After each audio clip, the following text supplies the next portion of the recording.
Oi, pessoal! O tema dessa semana traz uma reflexão essencial na criação dos filhos. A importância de preservar a infância.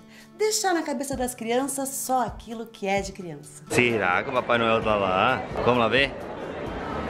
Quando a criança deixa de ser oficialmente um bebê aos 2 anos mais ou menos, começa uma fase decisiva na infância. Hora de descobrir um pouco mais sobre independência, socialização e personalidade. Por isso é inevitável que as experiências externas fiquem cada vez mais perceptíveis às crianças. Quem sabe disso mais do que ninguém é a doutora Patrícia, que vive contornando as influências do mundo adulto na vida dos pequenos.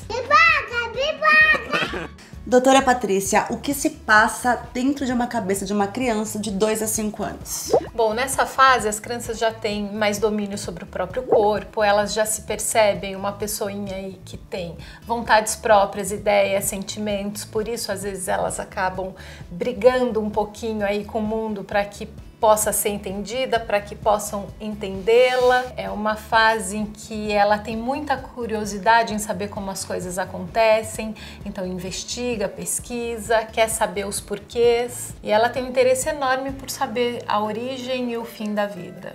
E como as influências do mundo adulto podem interferir no desenvolvimento? Bom, o adulto está no ambiente da criança, então inevitavelmente o adulto vai estar influenciando a criança. A gente tem desde uma transmissão que se dá de forma inconsciente e que a gente não tem controle sobre isso, até situações em que o adulto é referência da criança, ou mesmo que acho que a gente precisa de uma atenção maior é nos casos em que a influência do adulto se dá via adultização, ou seja, a gente trata a criança como se fosse um adulto miniatura, como se ela tivesse já condições de receber esse conteúdo que ainda ela não tem maturidade para isso. Muito legal você ter falado sobre isso, porque com a Manu eu consigo perceber isso claramente, na hora de dar atenção para as duas ao mesmo tempo, né? Então, às vezes eu tô cozinhando, fazendo um macarrão pra Manu, e aí ela me chama a atenção, e a Nina também tá chorando e tal, e eu falo assim, vai cantar pra sua irmã pra eu conseguir terminar o que eu tenho pra fazer. E eu não reparava nisso, até o dia que a gente tava brincando de casinha, né? A Manu era a mamãe, eu era a filhinha, e a Nina era a neném, e aí eu fui pedir pra mamãe pipoca, e ela fez... Agora eu não posso, vai cantar pra sua irmã, vai cantar pra sua irmã. Aí eu fiz, nossa, olha o que eu tô fazendo, ainda bem que eu reparei agora pra não repetir de novo, né? A criança reproduz um pouco o que o adulto fala, o que o adulto faz, porque afinal de contas ele é uma referência para ela. Então é importante que a gente possa ter uma atitude com a criança, não só em direção da criança, porque às vezes a gente é muito gentil, educado, polido com a criança, mas na rua a gente tem um comportamento diferente. E a criança repara essa diferença, ela percebe essa diferença e acaba seguindo esse modelo, seja o mais polido ou não, por exemplo. E qual a importância de preservar a infância? A infância é uma fase da vida que precisa ser respeitada e preservada no que diz respeito à maturidade da criança, né? É importante que a gente não dê um passo à frente. Ela é capaz de assimilar, de processar e de lidar com aquilo que tanto o corpo dela quanto o psíquico dá conta ou deveria dar conta. Se a gente antecipa isso de algum jeito, muitas vezes a criança não vai conseguir absorver aquilo tudo.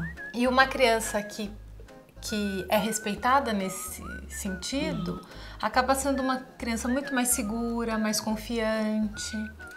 Eu sou formada em teatro e educação, né? É a minha formação de faculdade mesmo, né? Então, eu lido com o lúdico cotidianamente com a Manu.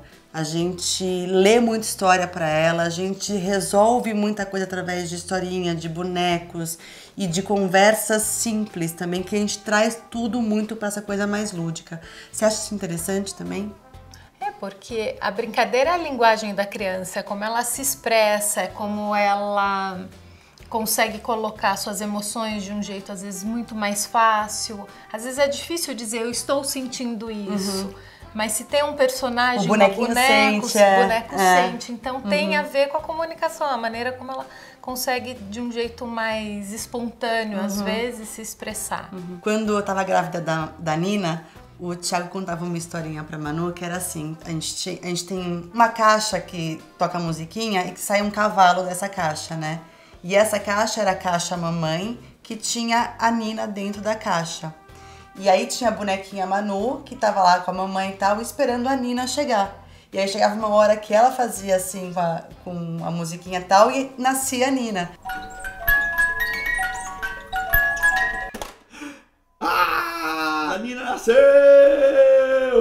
E ela lidou super bem com o nascimento da Nina, super bem. Aqueles primeiros meses mais difíceis, ela tirou de letra, foi lindo de ver. E que também acho que foi dado para ela a oportunidade de poder falar de um momento que às vezes é muito angustiante para a criança, e usando um recurso que é lúdico. Qual a importância de desenvolver a autoaceitação da criança? Para que a criança possa se aceitar do jeito que ela é, primeiro o ambiente que ela faz parte precisa aceitá-la. E normalmente isso acaba não acontecendo muito porque a gente tem alguns padrões que são vigentes, né? De um cabelo de uma determinada maneira, de um peso ou estatura, ou as crianças que apresentam alguma dificuldade, se espera a produção X ou Y. É importante que a gente olhe para essa criança sem olhar aquela característica que marca de alguma forma. Sim. A criança tem sempre várias competências, várias características, e é preciso olhar para o todo e não para uma partezinha dela. Por mais que a gente cuide que o contato do mundo adulto não interfira em casa, ela começa já a ter contato com o exterior, né? E aí começa a trazer coisas para casa também. Então como é que a gente lida com isso? Bom, não dá pra gente colocar a criança dentro de uma bolha. Sim. As coisas acontecem e o melhor a se fazer nesse momento é poder ir contando de uma forma quase que homeopática para a criança, né? A partir daquilo que ela traz, como sendo a curiosidade dela, o interesse dela. Então é importante que a gente primeiro escute o que a criança está querendo saber antes de sair despejando um monte de informação que são informações que servem pra gente, adulto. E se ela não entendeu, ela pergunta de novo. Se ela entendeu e tem condições de entender um pouquinho mais, ela segue perguntando. Música, música! Quando o assunto é a criação dos filhos, o aprendizado é diário. A gente aprende tanto com eles, quanto eles com a gente. Mas a gente é o exemplo. E isso não podemos esquecer. Doutora Patrícia, muito obrigada por fazer esse vídeo com a gente. E se vocês curtiram esse vídeo, dá um likezinho aqui e não se esqueçam de se inscrever aqui no canal. Tchau, pessoal!